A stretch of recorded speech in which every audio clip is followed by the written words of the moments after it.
शुरुआत करते हैं एक बहुत ही आम सी स्थिति से। मान लीजिए कि किसी नई जगह जाना है, तो गाड़ी में बैठते ही सबसे पहला काम क्या होता है? जाहिर सी बात है, हम तुरंत अपना फोन निकालते हैं और जीपीएस ऑन करते हैं। बिल्कुल, मतलब क्योंकि बिना दिशा के गाड़ी चलाना और ट्रैफिक में फंसना और बिना ये जाने के कहाँ मुड़ना है, ये एक बहुत ही अजीब और डरावना सा ख्याल लगता है। हाँ, एकदम। हम तकनीक पर इतना ज्यादा निर्भर हो चुके हैं कि बिना एक स्पष्ट नक्शे के ना एक कदम भी आगे नहीं बढ़ाना चाहते। सही बात है। हमें हर मोड़ की, हर ट्रैफिक जैम की सटीक जानकारी पहले से चाहिए होती है।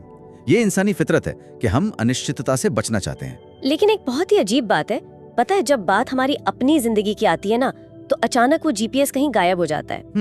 बहुत से लोग बस जिंदगी की गाड़ी दौड़ा रहे होते हैं, मतलब एक्सीलरेटर पर पूरा जोर होता है और वे उम्मीद करते हैं कि किसी दिन किसी अनजान मोड़ पर सफलता का एक बड़ा सा बोर्ड दिख ही जाएगा। हाँ, और जब वो बोर्ड नहीं दिखता तो ये मान लिया जाता है कि शायद किस्मत ही खराब है। बिल्कुल। तो आज की हमारी इस गहरी चर्चा का मकसद जिंदगी के उसी छिपे हुए जीपीएस को डिकोड करना है। आज हम शिव खेड़ा की मशहूर किताब यू कैन विन यानी जीत आपकी में दिए गए कुछ बेहद शक्तिशाली विचारों का विश्लेषण कर रहे हैं। क्या बात है, ये एक बहुत ही शानदार स्रोत है। हाँ, और हम उन बुनियादी सिद्धांतों की गहराई में उतरेंगे जो किसी भी इंसान की सोच, उसकी आदतों और कार्यों को पूरी तरह से बदल सकते हैं। और मैं साफ कर दूं, ये सिर्फ कोई फील गुड मोटिवेशन नहीं है, ये सफलता का एक बेहद व्यवहारिक ब्लूप्रिंट है। और यही इस चर्चा की सबसे बड़ी अहमियत है। देखिए, किताबी ज्ञान तब तक सिर्फ एक थियरी है जब तक उसे असल जिंदगी की पेचीदगियों में लागू न किया जाए। सही कहा। सिर्फ पन्ने पलट लेने से जिंदगी नहीं बदलती। इसलिए आज हम केवल इस बात पर चर्चा नहीं करेंगे कि क्या करना है, बल्कि हमारा पूरा फोकस इस बात पर होगा कि क्यों करना है और कैसे करना है।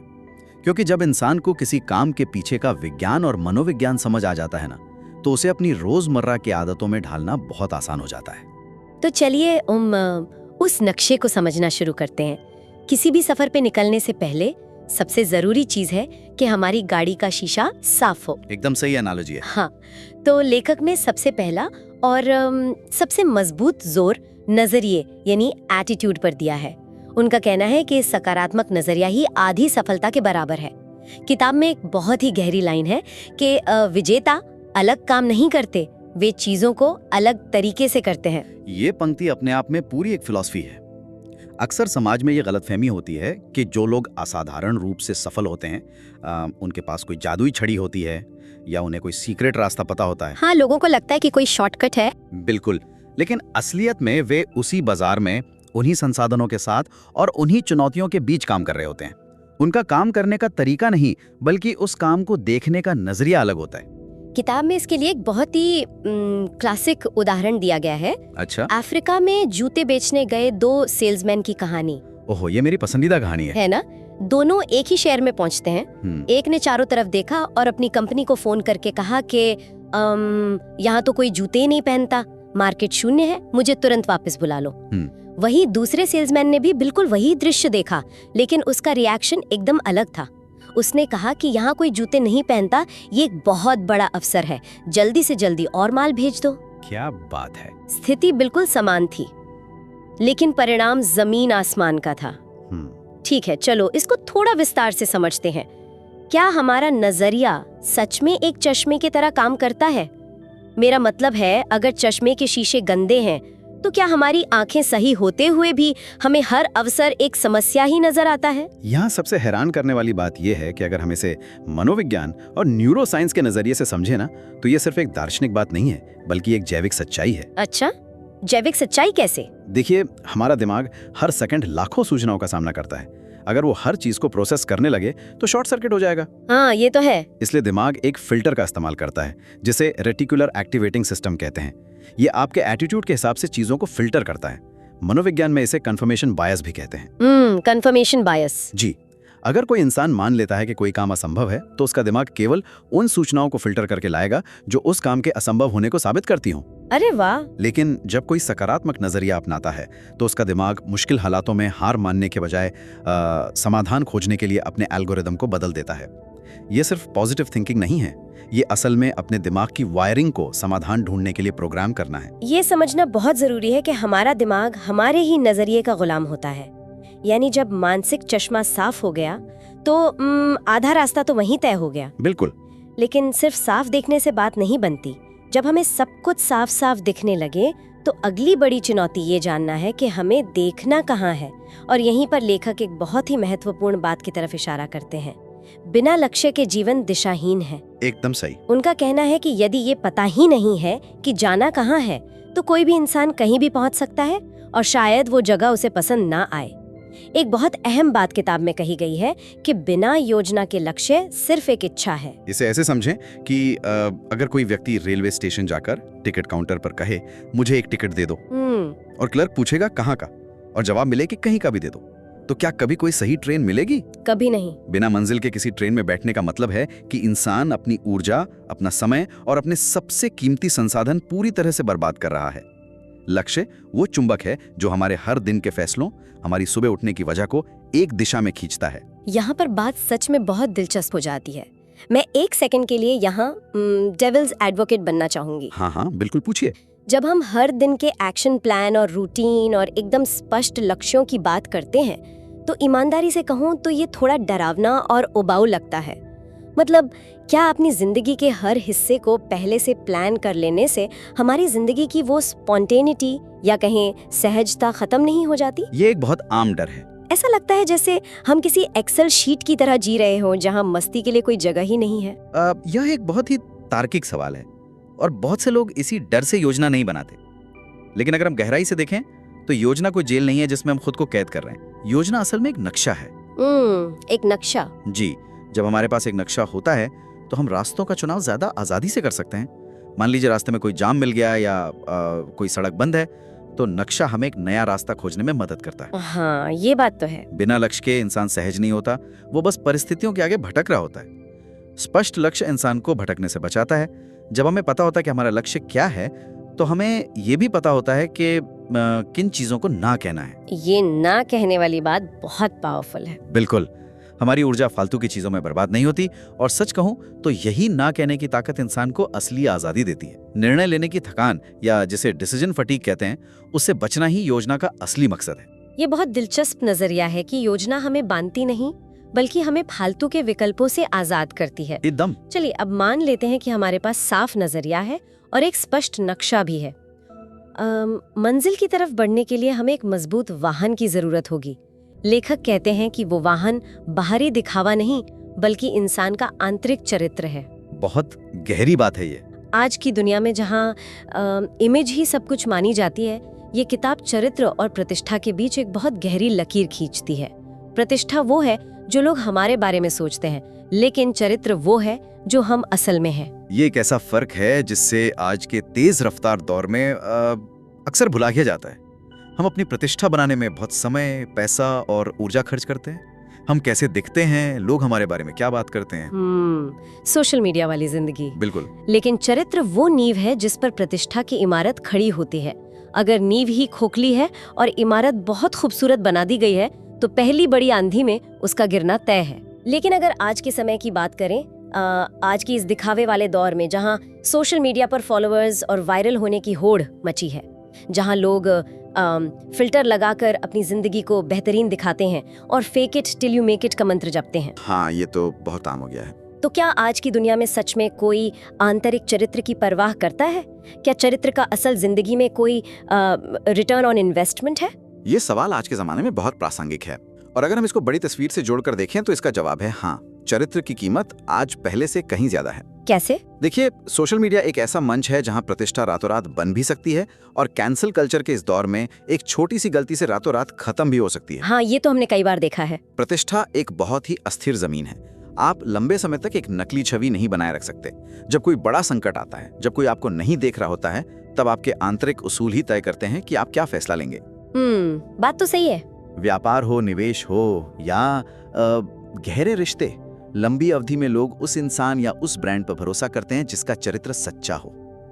असल और स्थायी सफलता भरोसे पर टिकी होती है और भरोसा केवल एक मजबूत चरित्र से पैदा होता है, किसी वायरल पोस्ट से नहीं।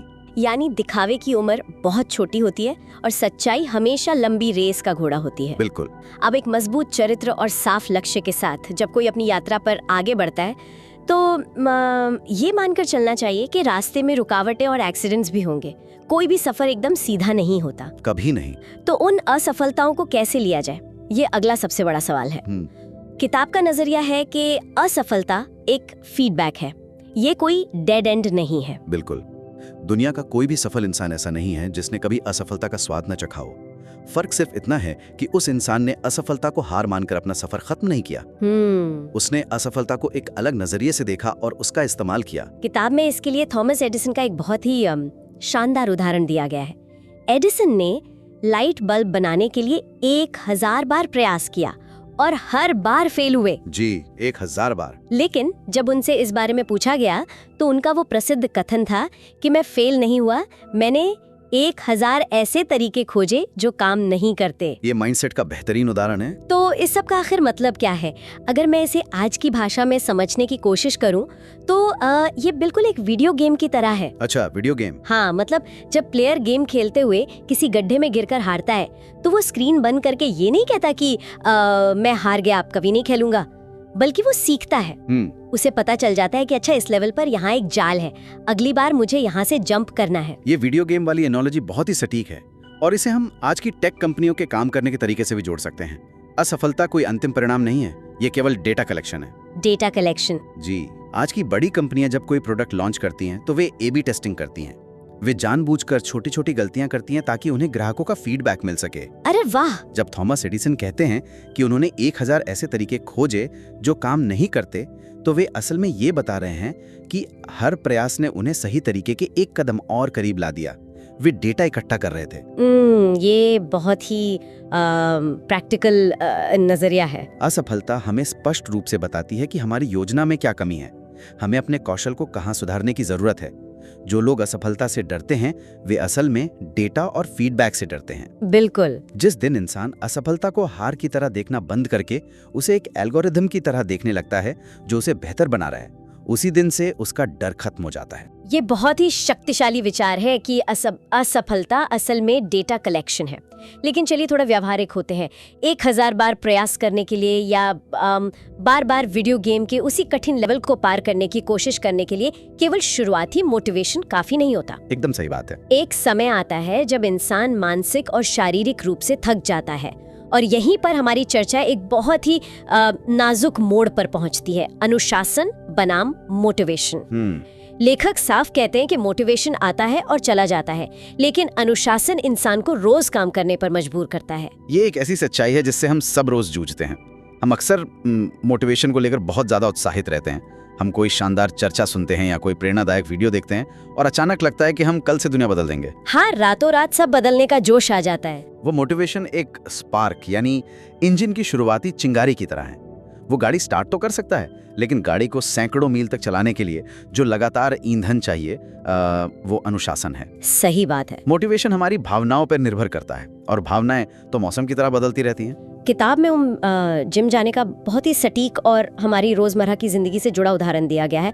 अगर कोई इंसान केवल मोटिवेशन के भरोसे जिम जाने का फैसला करता है तो वो नया साल शुरू होने पर 2-3 दिन बहुत जोश से जाएगा। हाँ, न्यू ईयर रेजोल्यूशन। बिल्कुल। लेकिन चौथे दिन जब बाहर ठंड होगी या हल्की सी बारिश हो रही होगी तो उसका मोटिवेशन खत्म हो जाएगा। लेकिन अगर उसके अंदर अनुशासन होगा तो वो रोज जाएगा, चाहे उसका मूड हो या ना हो। यही फर्क है। पर यहाँ मेरे मन में एक उलझन है। अनुशासन शब्द सुनते ही ऐसा लगता है जैसे कोई सख्त टीचर डंडा लेकर खड़ा हो। हाँ, ये इमेज बन भी रही है दिमाग में। जब किसी नए काम का शुरुआती जोश ठंडा पड़ जाता है, जब दिमाग पूरी तरह से थक चुका होता है, तो उस रूखे और उबाऊ अनुशासन को कैसे बनाए रखा जा सकता है? यह एक बहुत जरूरी सवाल उठता है।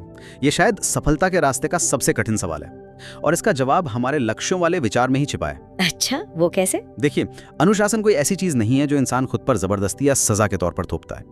अगर हम न्यूरोलॉजी की बात करें तो अनुशासन असल में हमारे दिमाग के फ्रिक्शन या रुकावट को कम करने का तरीका है। रुकावट को कम करना। जी, ये हमारे मूड पर नहीं बल्कि हमारी कमिटमेंट पर निर्भर करता है। जब किसी इंसान को ये पूरी तरह से स्पष्ट होता है कि वो कोई काम क्यों कर रहा है, तो वो बार बार अपने मन से ये नहीं पूछता कि क्या आज मेरा ये काम करने का मन है। ये बहुत गहरी बात है। अनुशासन वो पुल है जो आज की छोटी सी तकलीफ को कल के बड़े लक्ष्य से जोड़ता है। शुरुआत में अनुशासन बहुत ऊर्जा मांगता है, लेकिन कुछ समय बाद ये एक आदत या हैबिट लूप बन जाता है। हाँ, फिर वो अपने आप होने लगता है। बिल्कुल, फिर जिम ना जाना या अपना काम ना करना ज्यादा मुश्किल लगने लगता है। इसलिए अनुशासन को एक सजा की तरह देखने के बजाय उसे अपने भविष्य के लिए की गई एक छोटी सी रोजमर्रा की इन्वेस्टमेंट मानना चाहिए। क्या बात है, अनुशासन एक आदत बन जाता है और भविष्य के लिए एक इन्वेस्टमेंट है। ये नजरिया सच में अनुशासन शब्द से जुड़े उस डर और बोरियत को खत्म कर देता है एकदम।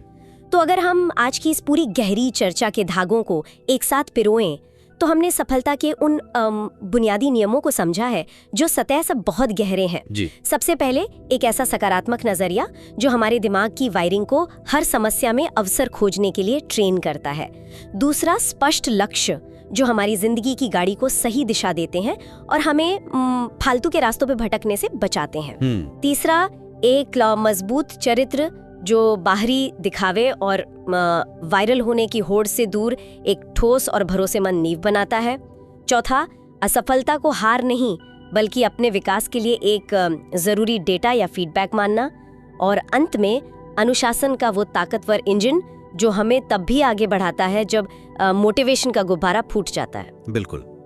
इन सभी बातों को अगर एक पूरे सिस्टम की तरह देखा जाए ना, तो ये किसी भी इंसान को किसी भी परिस्थिति से बाहर निकालने की क्षमता रखती हैं।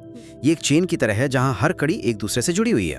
हाँ, सब कुछ कनेक्टेड है। नजरिया आपको शुरू करने की हिम्मत देता है, लक्ष्य दिशा तय करते हैं, चरित्र रास्ते में आपको भटकने नहीं देता, असफलताएं आपको बेहतर बनाती हैं और अनुशासन आपको आपके मंजिल तक पहुंचाकर ही दम लेता है। इस पूरी चर्चा का और किताब का जो सबसे गहरा निष्कर्ष है वो श्रोताओं के सामने रखना बहुत जरूरी है। लेखक कहते हैं कि हर इंसान अपनी जिंदगी की गाड़ी का ड्राइवर है और स्टीयरिंग उसी के हाथ में है।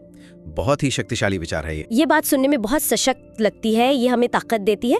लेकिन इस गहरी चर्चा को खत्म करते हुए मैं सुनने वालों के लिए एक विचार छोड़ना चाहूंगी, एक ऐसा सवाल जो इसी संदेश को एक कदम और आगे ले जाता है। बिल्कुल, बताइए। अगर जिंदगी की गाड़ी का स्टीयरिंग वाकई हमारे ही हाथ में है तो जरा एक पल के लिए गहराई से सोचिए, क्या हम कभी कभी अनजाने में अपना ये स्टीयरिंग अपने अनजाने डरों, समाज की उम्मीदों या अपनी पुरानी असफलताओं के हाथों में तो नहीं सौंप रहे हैं?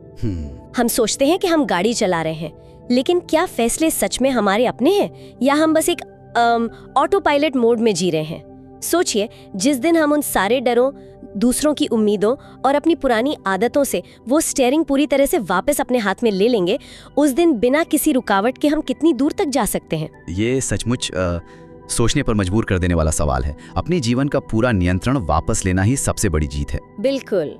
और इसी विचार के साथ हम अपनी जिंदगी के जीपीएस को एक बार फिर से सेट करने की जरूरत महसूस करते हैं। चलिए, अपना स्टीयरिंग मजबूती से पकड़िए। हम मिलेंगे एक और गहरी चर्चा में।